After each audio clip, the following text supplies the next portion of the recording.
Well, good afternoon, or good morning, or whenever it is that you are seeing and hearing this. It's afternoon for me, still waiting on the weather. It's a little bit reminiscent of 2020, when it was just Brad and I here in the sanctuary. Today, it's just me. Brad's able to do this remotely, and I appreciate that. So hopefully we'll be able to get a sermon done today, and hope this comes to you. Hope you've got power whenever this comes to you, so that we can do this afternoon.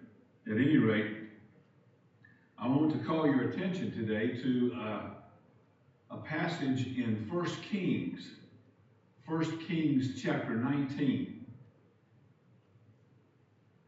We're going to talk about one of the, pillars of the faith, of our faith, of the Jewish faith, a man by the name of Elijah. And I'm going to point out, I hate to do this, but I'm going to point out one of his weak moments. He's done very well, and I'm going to explain that in just a minute. But we come to a time in his life when he's feeling a little bit sorry for himself. And so we're going to talk today about when self-pity settles in. I'm sure you all, and I have done that. I'm sure I'm not the only one that has allowed self-pity to intrude in my life and even settle down for a little bit. It's almost like a good friend, isn't it? Self-pity. It sits down beside you and it listens to you whine and complain and moan about how everybody's against you. And every once in a while, self-pity will pop up and say, ain't it the truth? Ain't it the truth? So it's kind of like it feeds on itself, doesn't it? Well, the founders of our faith, as I've indicated to you, not above having a little pity party for themselves every once in a while. And the one, as I said, that we're going to talk about today is Elijah. As we look at chapter 19 of 1 Kings, this is a very familiar story. And I'm going to zero in what is mostly uncharacteristic for him. The main verse, is chapter 19, verse 4. And we'll get to that in just a moment. Right now, as I said, up to this point, Elijah has done very well. But I want to go back and give kind of what's been happening up to this point so we'll understand why he's thinking the way he's thinking. Ahab, the king of Israel, the northern kingdom, at this point in time, the two kingdoms, Israel has been split into two, the northern kingdom of Israel and the southern kingdom of Judah. And this is before Nebuchadnezzar has come in and taken the southern kingdom, but before Assyria has come in and taken the northern kingdom. They're just kind of coexisting. At any rate, Ahab has married a local girl by the name of Jezebel. Jezebel has been able to convince King Ahab to do away with the worship of God, or Yahweh as they would have said it, but God. And not only has he done away with worship, she has convinced him to create a state religion of Baal worship, which is her religion. Not only has she convinced him to do this, but she has also seen to it that all of the places where God was worshipped have been torn down. And then the prophets of God, whoever they happen to be, have been hunted down and killed. Only a few have survived, Elijah being one of them. And as he has gone around the countryside, it's just been a general condemnation of God's prophets up to this point. She hasn't particularly had her eyes set on Elijah, but soon she will be. Because what happens next is Elijah challenges the prophets of Baal and another god called Asherah. This is in chapter 18, verse 19. There were 450 prophets of Baal and 400 prophets of Asherah. And Elijah said, I tell you what, folks, I got a question for you. How long will you hesitate between two opinions? If the Lord is God, then follow him. If Baal is God, then follow him. But make up your minds. So it says, here's what we're going to do. We're going to get 2 oxen. You're going to sacrifice one on your altar. I'm going to sacrifice one on my altar. You call down fire from your God. You have him consume your offering, and I'll let you go first, and then I'll do the same thing for mine. We'll see what happens. Well, they did whatever they could do. They jumped around, and they, oh, Baal, answer us. But there was no voice, and no one answered. And they leaped about the altar which they had made. And then in verse 27 of chapter 18, Elijah says to them, he's mocking them. He says, maybe you need to get louder. He's a excuse me. He's a God. Maybe he's busy. Maybe he's gone somewhere.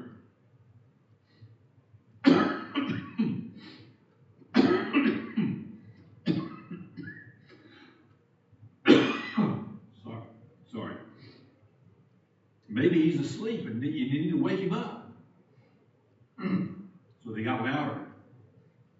And of course, nothing happened. Elijah then went to the altar that he had set up, dug a moat around it, filled the moat with water, doused his offering 3 times with water, and then prayed to God. You know what happened? God came down, the fire came down, said in verse 38 there, still in chapter 18, the fire of the Lord fell and consumed the burnt offering, and the wood, and the stones, and the dust, and licked up the water that was in the trench. Burned it all up. And everybody said there, the Lord, he is God. The Lord, he is God. So Elijah accomplished what he wanted to. And furthermore, he looked at the people and he said, now, all these prophets of Baal and this other God, you need to take the sword and you need to destroy them. And that's what they did.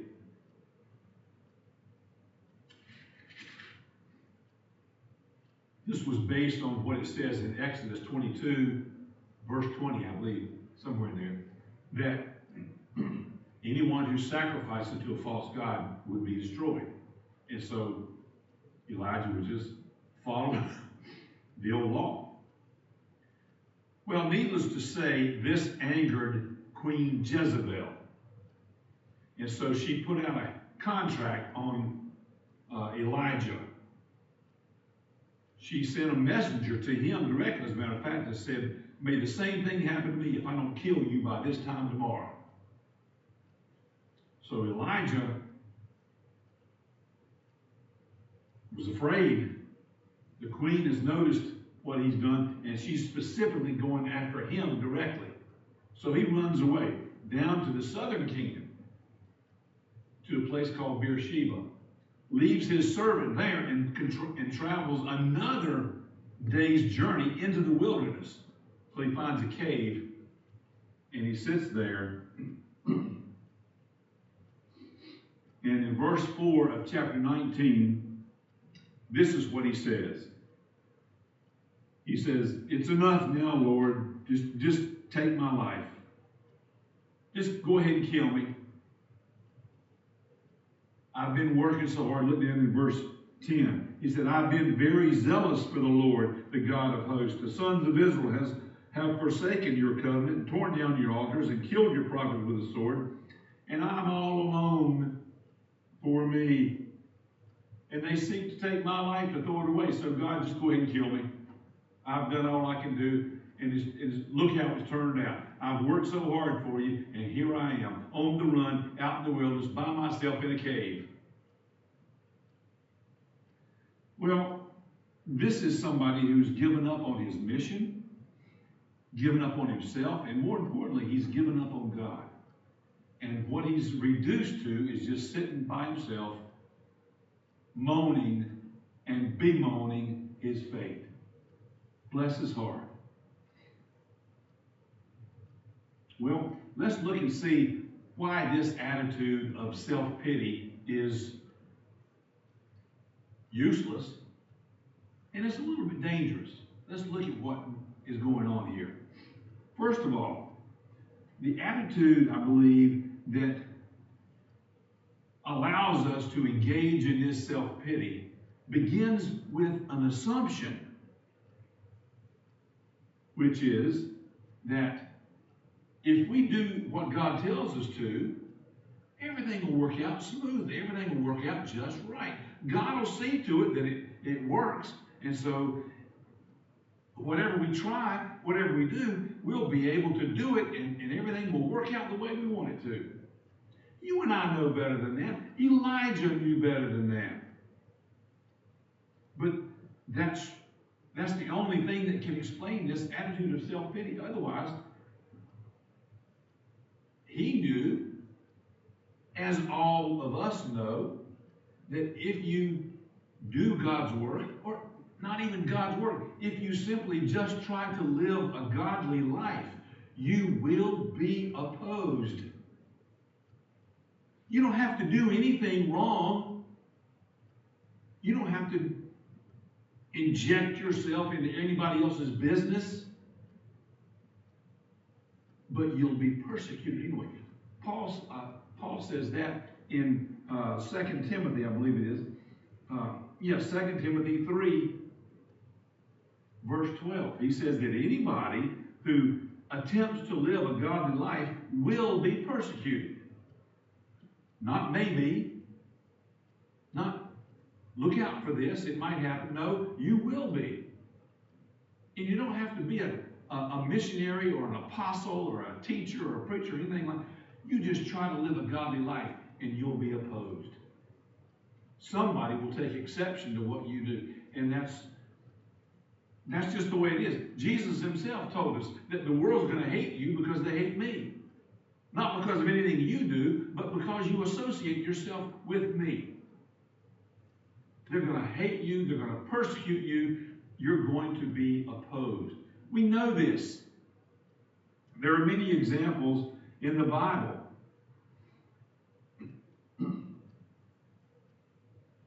We got Nehemiah. This is going to come later after when they come back. But Nehemiah, as he was trying to rebuild walls around the city, remember? He told them, the workers, they had to have their tools in one hand and their weapons in another.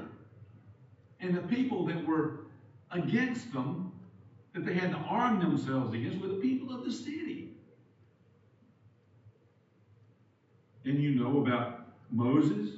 Moses was opposed, obviously, by the Pharaoh, but after he was leading the people out through the wilderness, who was his opposition then? The people that he had just freed from slavery. They were opposing him. You brought us out here to die. We don't have any food. We don't have any water. What's wrong with you, Moses? We'd rather be back there in Egypt as slaves. At least we'd have something to eat. His opposition came from his own people. Well, what's the point?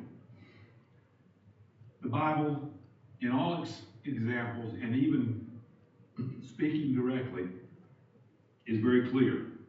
Those who seek to follow God will be opposed. So don't be shocked and discouraged when it happens. Don't sit down and feel sorry for yourself and say, well, I've worked so hard and then look what I get. You're going to get that.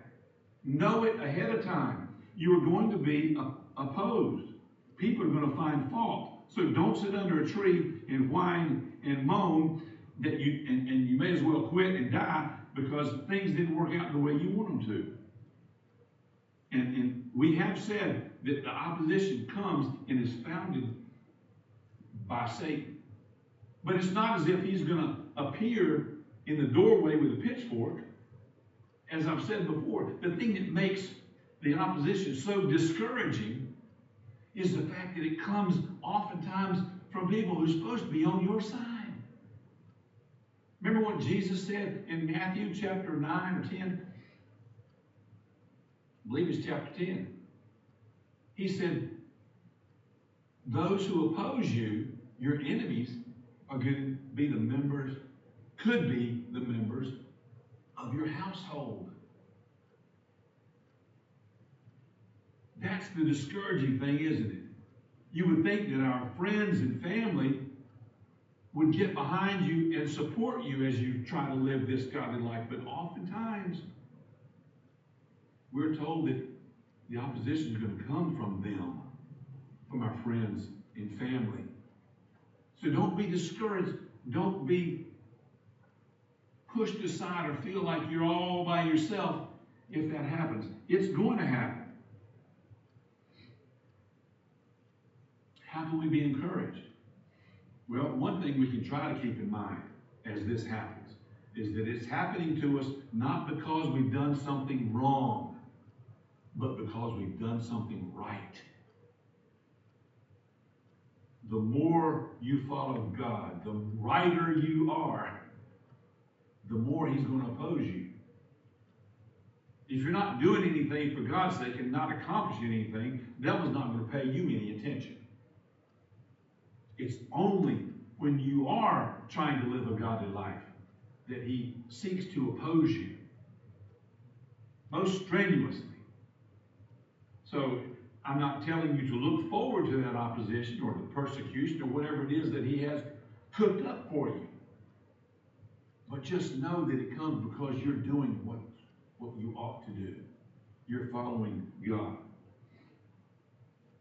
Something else that we need to understand, and this comes from Elijah's experience too. Look at verses 9 through 15 in this chapter 19 of 1 Kings. Elijah has escaped to this cave, and an angel of the Lord came and gave him some food. And so he's sitting there, he's in the cave, he's by himself, and he says, what I said to you a few moments ago. He said, I've worked so hard for you, Lord, in verse 10, and I'm all alone now, and they're after me, trying to kill me. Boo-hoo. And so God said to him, go forth and stand in the mountain before the Lord. And it says in verse 11, and behold, the Lord was passing by. And a great and strong wind was rending the mountains and breaking in pieces the rocks before the Lord. But the Lord was not in the wind. And after the wind, there was an earthquake, but the Lord was not in the earthquake. And after the earthquake, there was a fire, but the Lord was not in the fire. And after the fire, a sound of gentle blowing. That's what my translation says. The King James says, a still small voice, which I think is a much better rendition of the words that are actually there. The words that are actually there really say a small, gentle whisper. And that was the voice of God. What's the point there? We sometimes are under the impression that God only comes to us in a fiery pillar to lead us through the wilderness, or in smoke and fire and shaking of the earth, in great noise. But sometimes the greatest force doesn't always make the most noise. Sometimes we miss God's still small voice because we're looking for the lightning, and He's trying to talk to us, and we're not hearing that because it's not loud enough for us.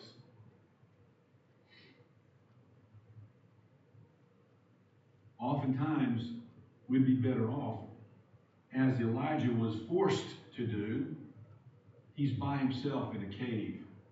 He can't talk. He can't engage with other people. He's got to sit there and be quiet.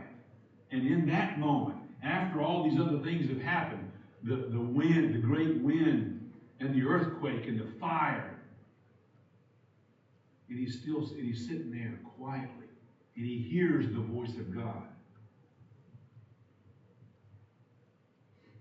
Sometimes we'd be better off just stopping, sitting down, and being quiet and listening. That means that we shouldn't be discouraged when there's no parting sea or pillar of fire in our lives. We should be encouraged by the fact that maybe God is saying, sit down and stop for a moment and listen to me.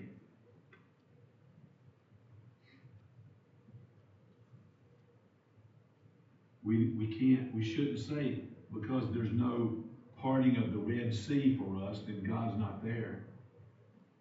He's abandoned me and I'm all alone now. No, he hasn't. He's just waiting for you to stop talking so he can talk to you.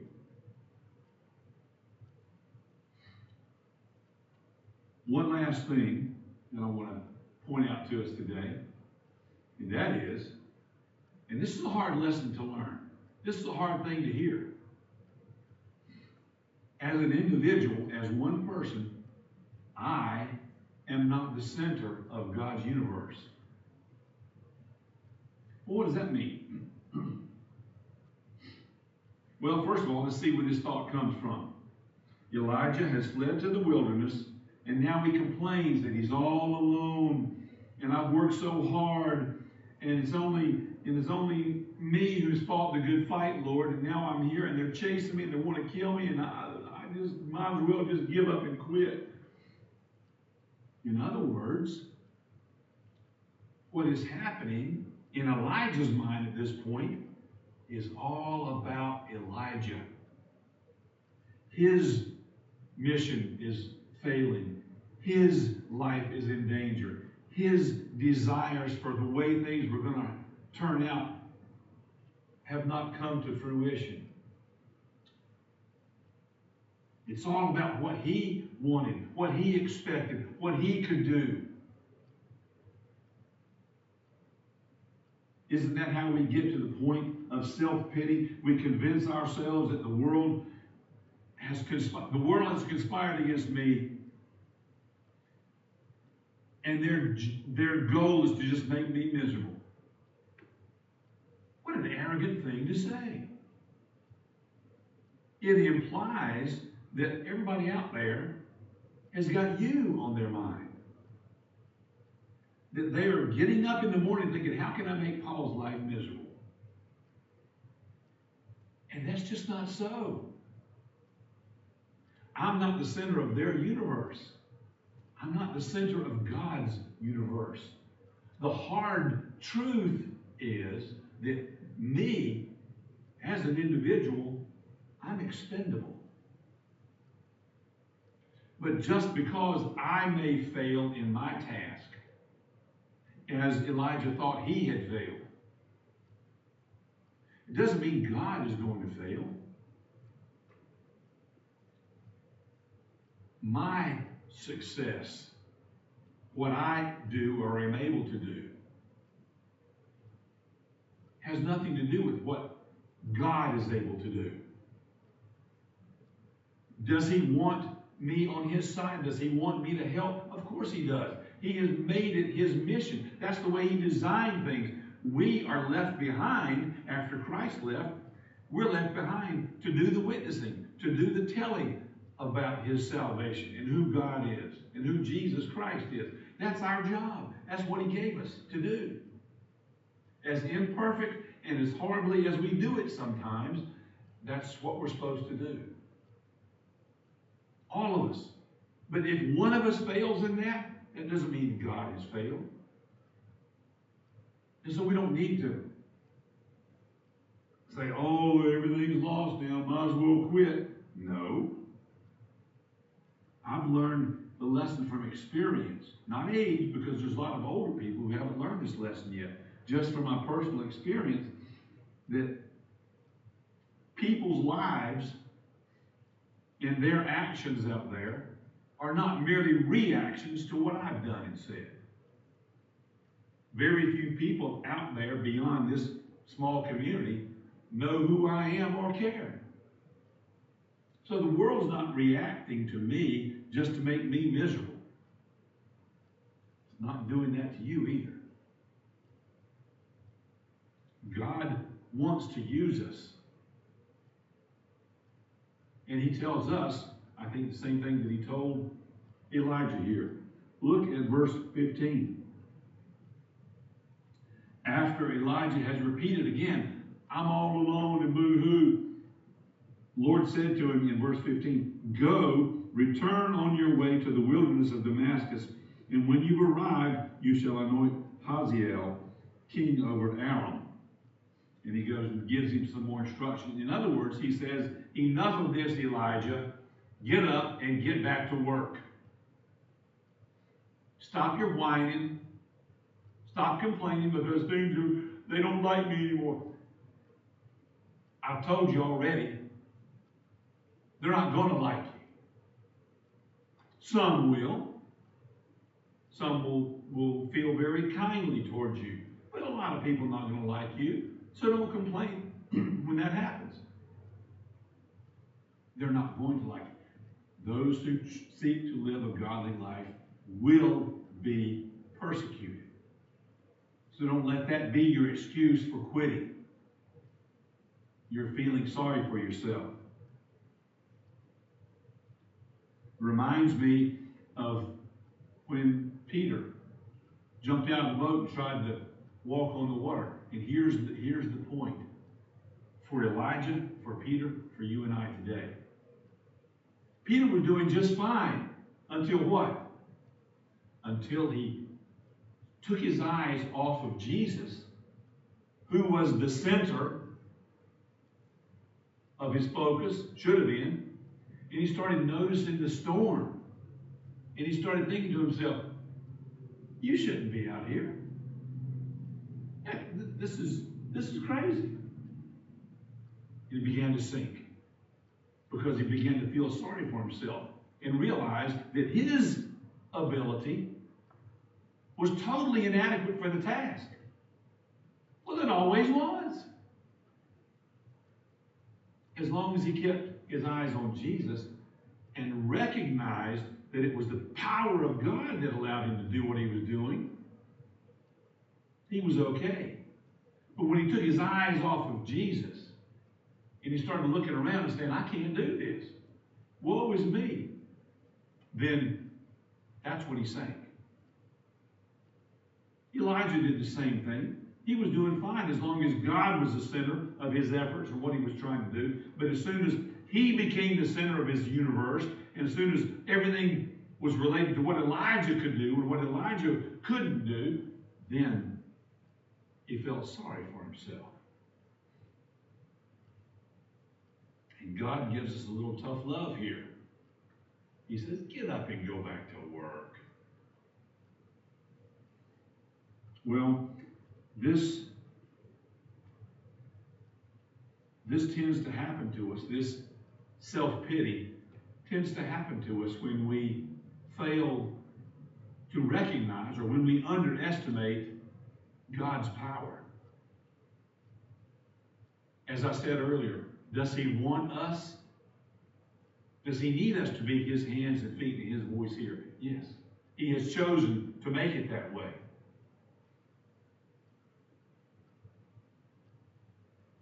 But we underestimate the fact that it's still his power that enables us to do everything. Left up to us in our own abilities and our own power, we're totally inadequate to the task. That's why he sent the Holy Spirit to be with us, because we can't do it by ourselves.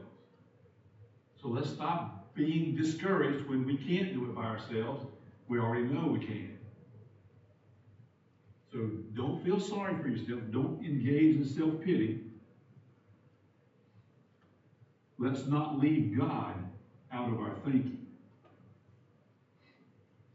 Remember, Just because I fail doesn't mean that God has failed.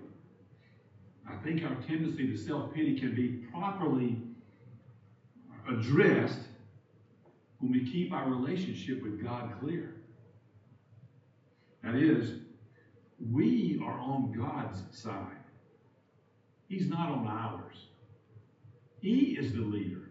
He is the center. He's the one who we should focus on.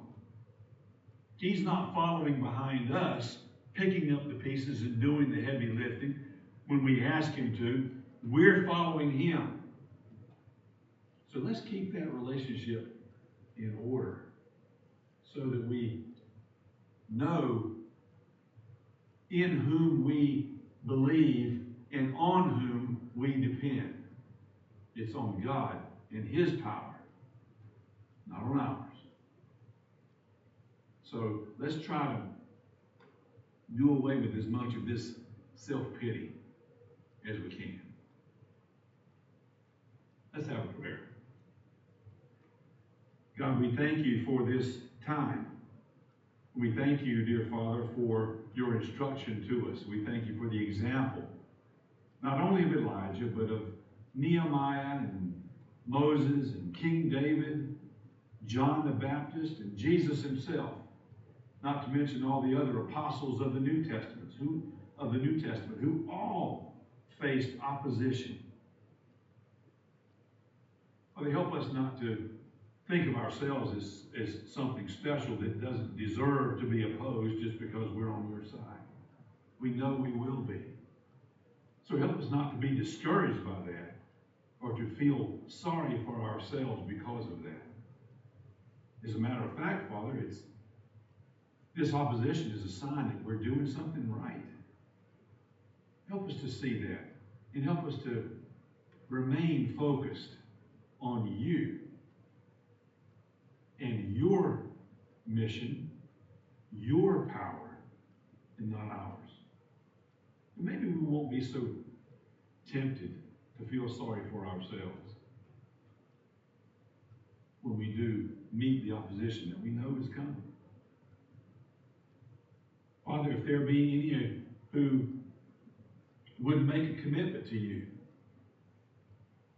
and promise to let you be the leader in their lives, well, we would ask that they do so even now, even by themselves, in a living room or wherever this may be. Thank you for your watch care over us. Thank you for giving us this most important task. Thank you most of all for seeing that we're able to do it. We make our prayer, as always, in your most precious and powerful name. Amen. Have a good rest of the day, and I hope that you still have power. God bless.